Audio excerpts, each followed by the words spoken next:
En esta clase filmada vamos a trabajar sobre la metodología de enseñanza. La metodología de enseñanza se, se relata, se describe, se planifica en distintos documentos propios del nivel microcurricular. Es decir, enseñar requiere planificación de ciertas acciones. Esas acciones se planifican con diferentes grados de generalidad, con diferentes grados de acercamiento a la realidad concreta en la que el docente las va a utilizar. Se planifican tanto para una materia entera, para una unidad completa, para una unidad curricular completa, y entonces se escribe en el plan anual, como también se describe para una única unidad didáctica dentro de ese programa o plan anual o para una clase o una secuencia didáctica. Sea como fuere, en todos estos documentos curriculares, cuando yo planifico estos documentos curriculares, la propuesta metodológica, la propuesta didáctica va a ser un componente de estos documentos que está relacionado, que está en el contexto, que está interactuando con otros elementos. Es decir, esta propuesta metodológica, esta propuesta didáctica propiamente dicha, va a estar íntimamente relacionada con los objetivos de aprendizaje que el docente pretende que los alumnos logren, con los contenidos que tengo que enseñar, con el material bibliográfico o el material de consulta que se va a emplear, con la fundamentación que yo le doy a este espacio curricular y con el sistema de evaluación que voy a implementar. Todos estos factores, todos estos elementos, todos estos componentes del diseño curricular sirven de contexto y deben estar alineando, deben estar dándole direccionalidad a la propuesta metodológica. La propuesta metodológica es esa descripción de la forma en que el docente va a desarrollar la enseñanza.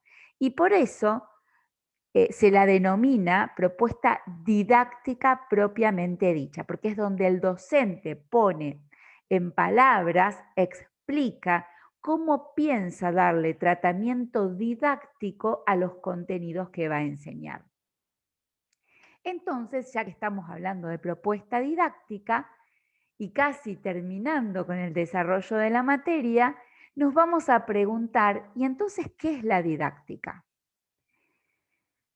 Para proponer una definición bastante amplia y que abarque todas las definiciones de didáctica que podemos llegar a descubrir, vamos a plantear la didáctica como un conjunto de teorías que proponen describir, explicar y establecer normas para la acción de enseñar. Es decir, es un conjunto de supuestos teóricos que vienen de la psicología, de la sociología, de la pedagogía, de la epistemología, de la política, de un montón de otras disciplinas que nos ayudan a pararnos como docente frente a un grupo de alumnos y desarrollar la enseñanza.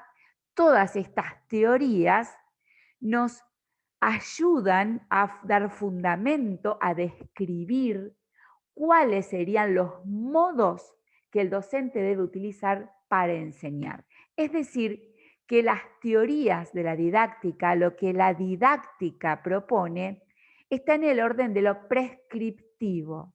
No son ciencias teóricas o ciencias que pretenden averiguar qué es el hombre, qué es el docente, qué es el alumno, qué es la enseñanza. No, no se preguntan qué es la enseñanza, sino cómo se enseña.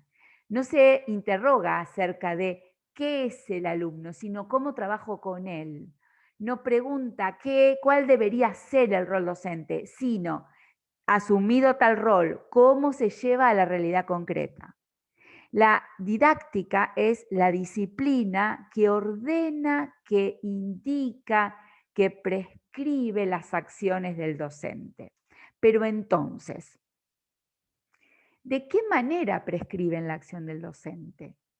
¿Qué tan cerrada es esa prescripción? ¿Qué tan estructurada es? ¿Qué tanto puede correrse el docente de alguna prescripción de la didáctica? ¿Qué tanto puede adaptarla, contextualizarla, modificarla, reorientarla?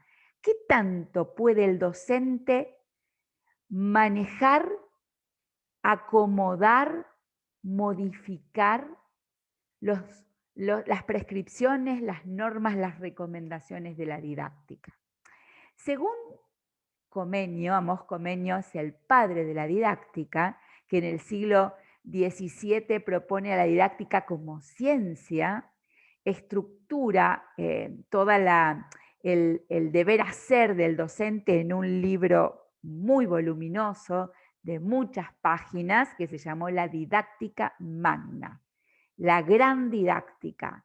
La didáctica como, él mismo lo define, artificio universal para enseñar todo a todos. Es decir, para Comenio, en el siglo XVII, la didáctica podía dar reglas que podía usar todo docente en cualquier momento, en cualquier lugar, en cualquier época histórica, con cualquier tipo de alumnos y para cualquier contenido.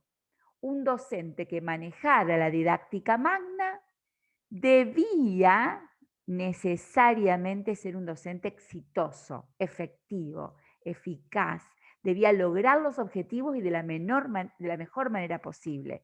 Y los alumnos, por supuesto, siguiendo las reglas de la didáctica magna, tenían que aprender. Hoy ya no se concibe así a la didáctica. Hoy se piensa a la didáctica en términos de orientaciones, de hipótesis metodológicas que el docente lleva al alumno, a la institución, a la disciplina, al contexto y las adecua, las reorganiza, las transforma.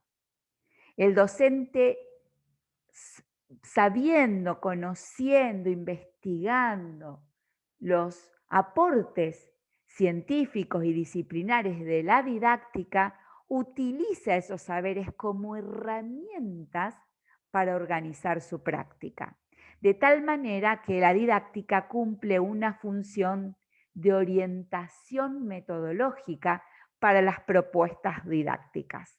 Las propuestas didácticas, como dijimos al principio, son la planificación de la enseñanza en función de estas orientaciones metodológicas que nos provee la didáctica.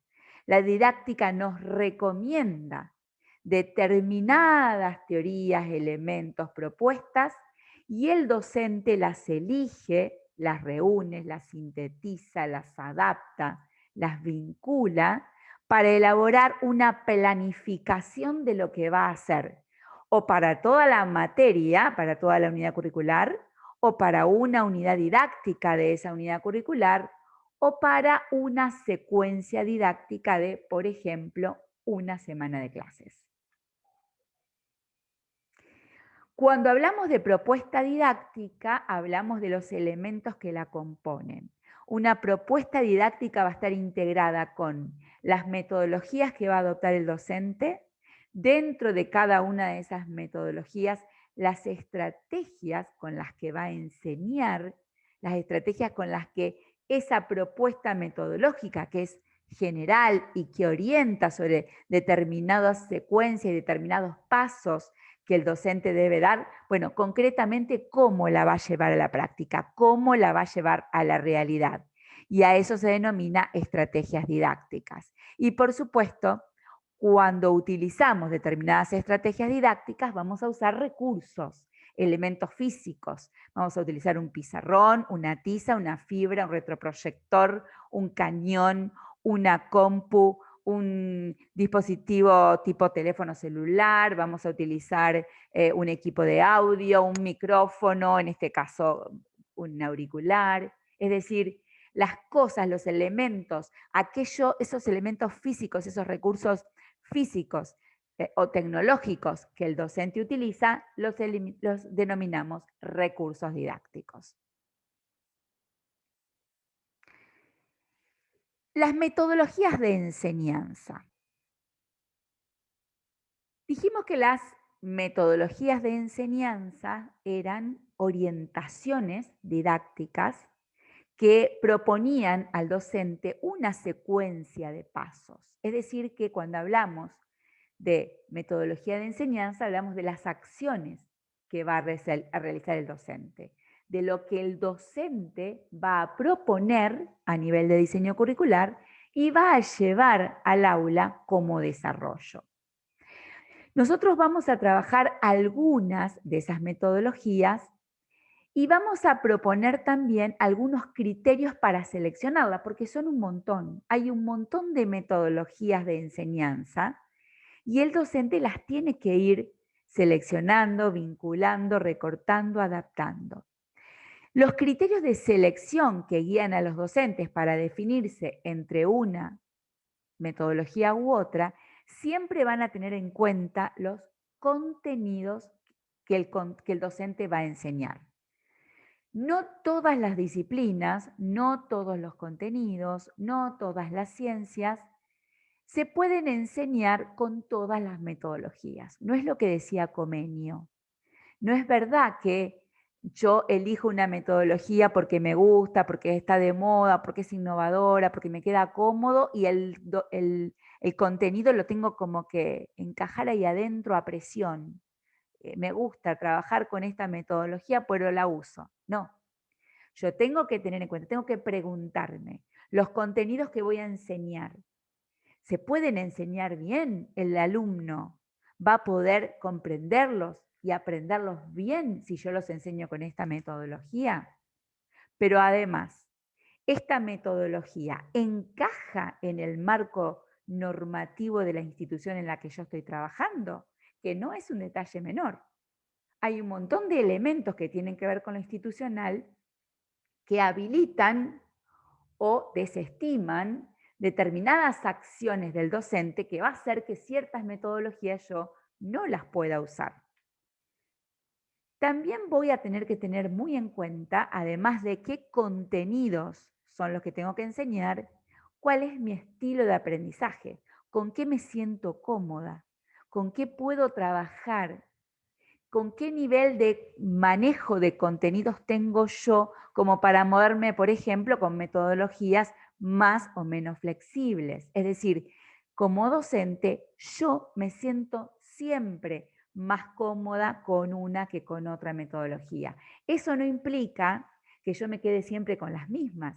Yo tengo que probar, yo tengo que investigar, yo tengo que indagar, tengo que ponerme a mí misma a prueba, porque si no lo pruebo, no lo conozco, y si no lo conozco, no tengo fundamentos para desecharlo.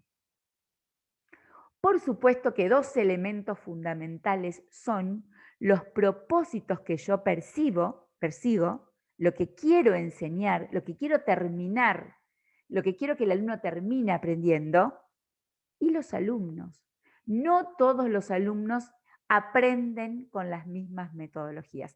Hay grupos que con ciertas metodologías trabajan genial y otro grupo con los mismos contenidos, la misma docente y en la misma institución, con esa misma metodología no termina de aprender, no termina de sentirse cómodo, no termina de trabajar bien. Con lo cual, los destinatarios de la metodología también son un factor importantísimo a tener en cuenta. Dije antes que había un montón de metodologías, tenemos un montón y vamos a encontrar, si googleamos o si buscamos libros de didáctica, vamos a encontrar no solamente un montón de metodologías, sino las mismas metodologías hasta con otros nombres. Uno las lee y dice, pero si es lo mismo que esto otro, sí.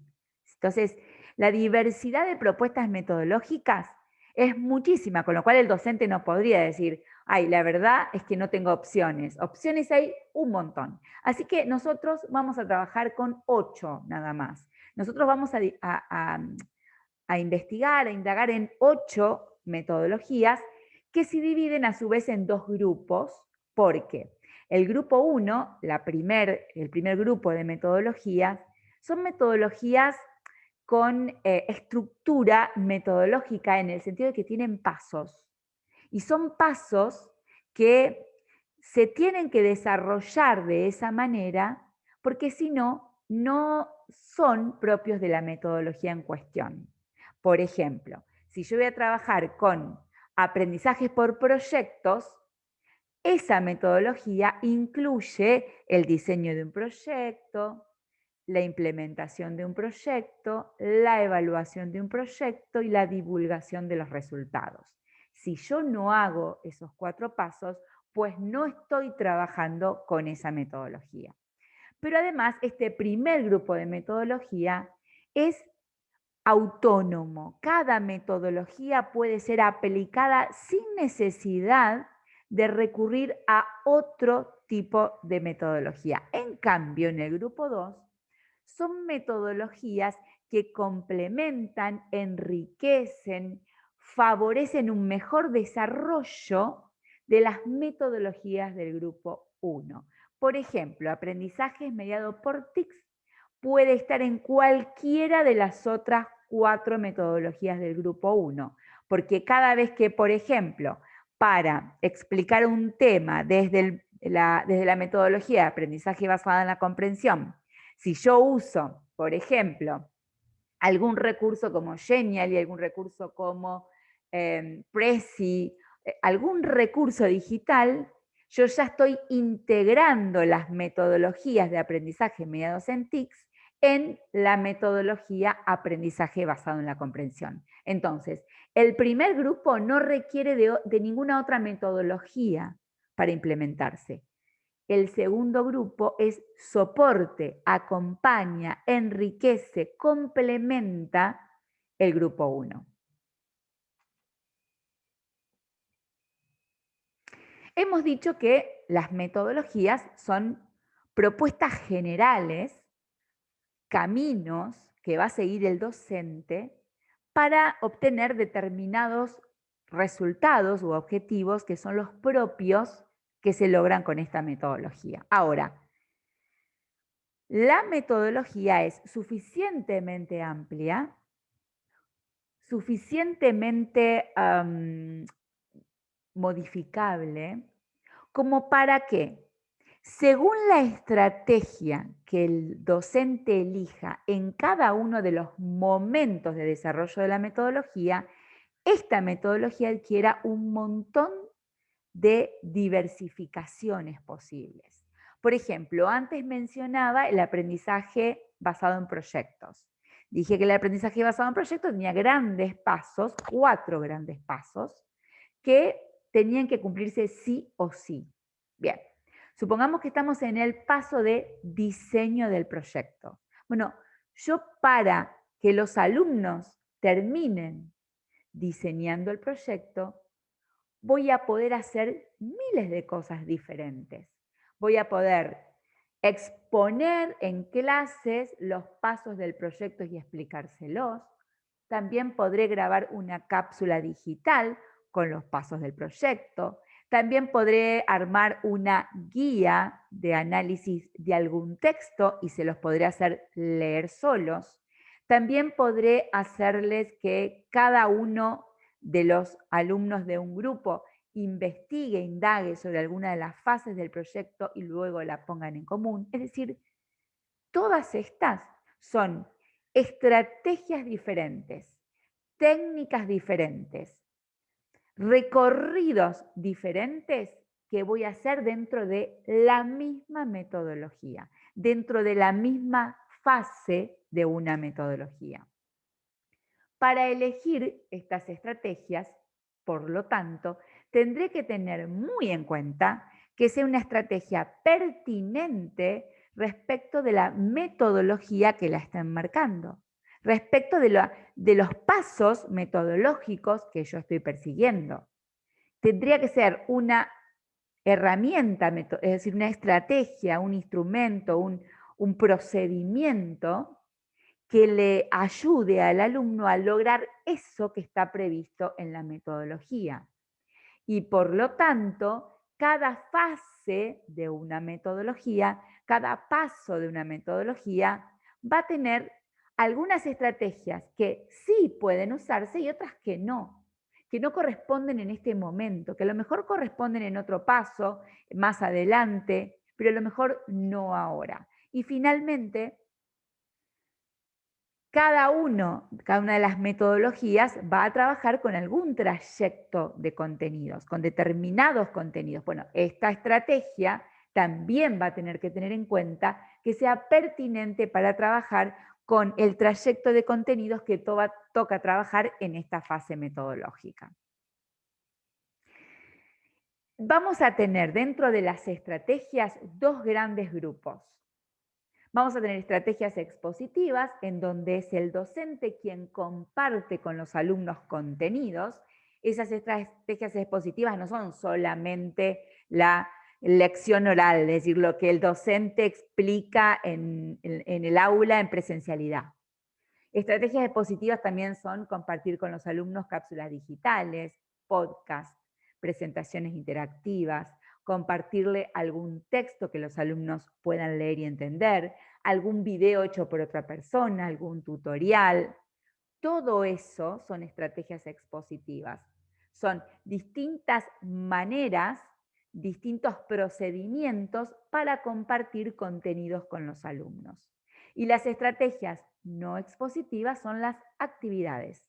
Son esas instancias en el que el docente asigna a los alumnos una tarea, les otorga unas consignas y los alumnos tienen que resolver algo. Esas estrategias se denominan estrategias no expositivas porque la finalidad no es compartir contenidos, sino usar contenidos, trabajar con los contenidos, aplicar contenidos, transferir contenidos, una vez que ya se los ha compartido o antes de compartirlos si, por ejemplo, estamos en una actividad de tipo diagnóstico. Finalmente, vamos a ver la propuesta metodológica en relación con los modelos de acción didáctica o modelos curriculares que vimos en la unidad 2.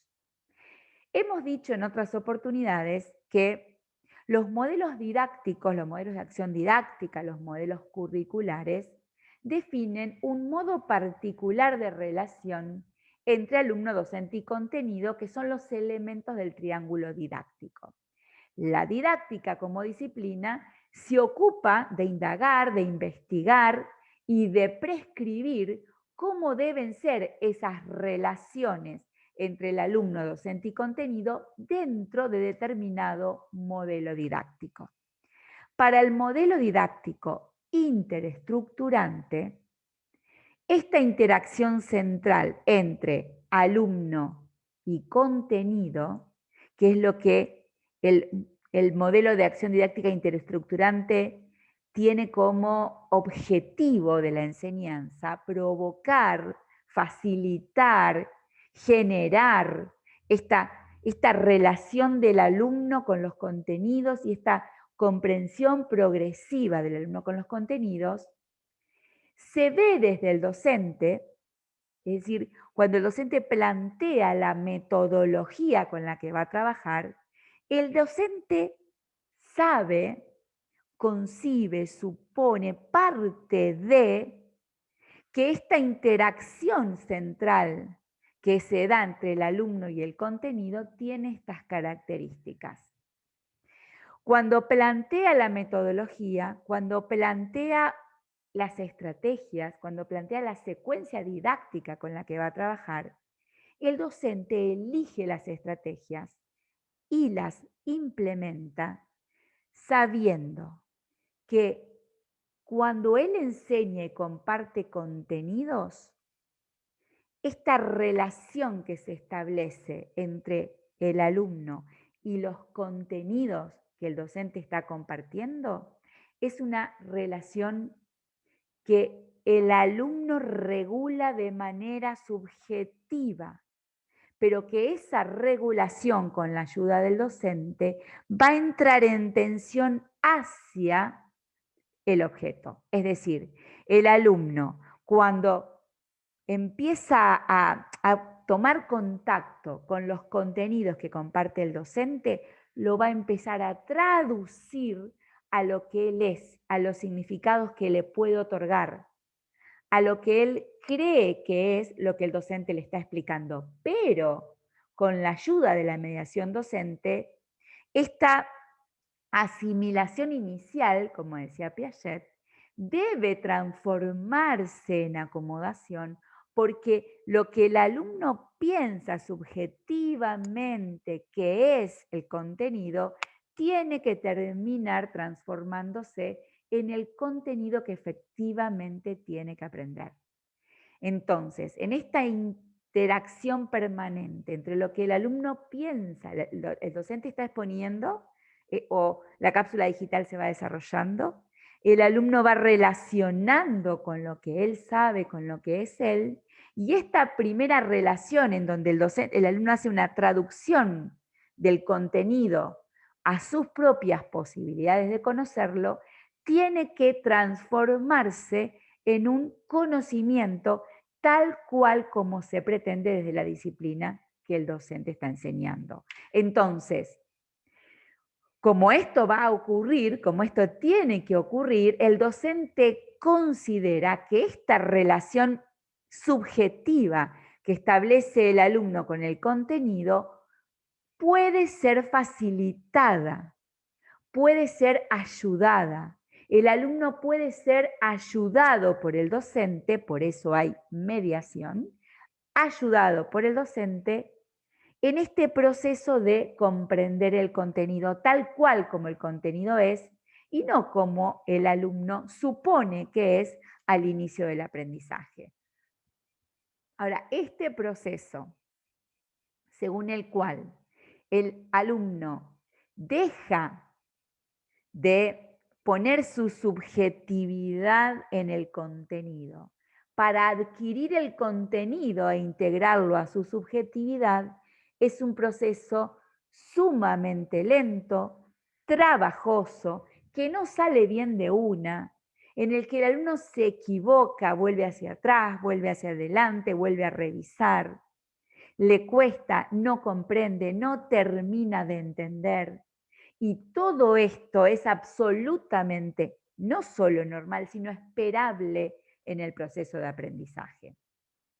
¿Y cómo yo hago, docente, para ayudar, para mediar, para facilitar esa interacción entre el alumno y el contenido? Haciendo que el alumno la haga visible. A través de actividades, tareas, propuestas didácticas que hagan observable las producciones y los desempeños de los alumnos. Aquello que ocurre en la cabeza del alumno tiene que hacerse visible para el docente a través de lo que el alumno dice, hace, muestra, para que el docente pueda trabajar con ello. Todas las metodologías, todas las estrategias y todos los recursos, todos pueden usarse desde los 3 modelos. El desafío es lograr utilizar, implementar metodologías, estrategias y recursos desde el modelo de acción didáctica interestructurante.